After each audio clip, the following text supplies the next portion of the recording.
இருக்கும். மாட்டு வண்டியில ஒருத்த என்ன செய்யறான், சுமைய ஏத்துறான்.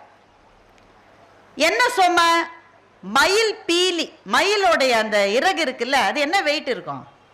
என்ன வெயிட் இருக்கும்? ஒண்ணுமே இல்லை, ஃபூனா போயிடும். மயில் பீலியை ஏத்துறான்.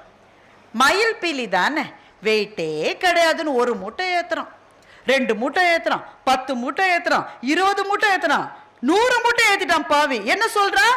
மயில் பீலி தானே, இது போய் ஒரு வெயிட்டான்றான். வள்ளுவர் சொல்ற, ஏ முட்டா பயலே, மயில் பீலியாகவே இருந்தாலும் கூட அளவுக்கு மீறி ஏற்றினால் அந்த சக்கரம் முறிந்து விடும்ன்றான். இதுதான் இந்த குறளுக்கு பொருள். பீலி பேய் சாகாடும் அச்சிரும், பீலினா மயில் பீலி, அப்பண்டம் சால மிகுத்து பெயின், ரொம்ப அதிகமா போட்டுட்டா உடஞ்சிடும். இந்த குறளை படிச்சப்போ எனக்கு என்ன புரிஞ்சது? ஒன்னும் புரியல. ஏதோ சொல்றாரு, ரொம்ப வெயிட் ஏத்தாதாங்கிறாரு.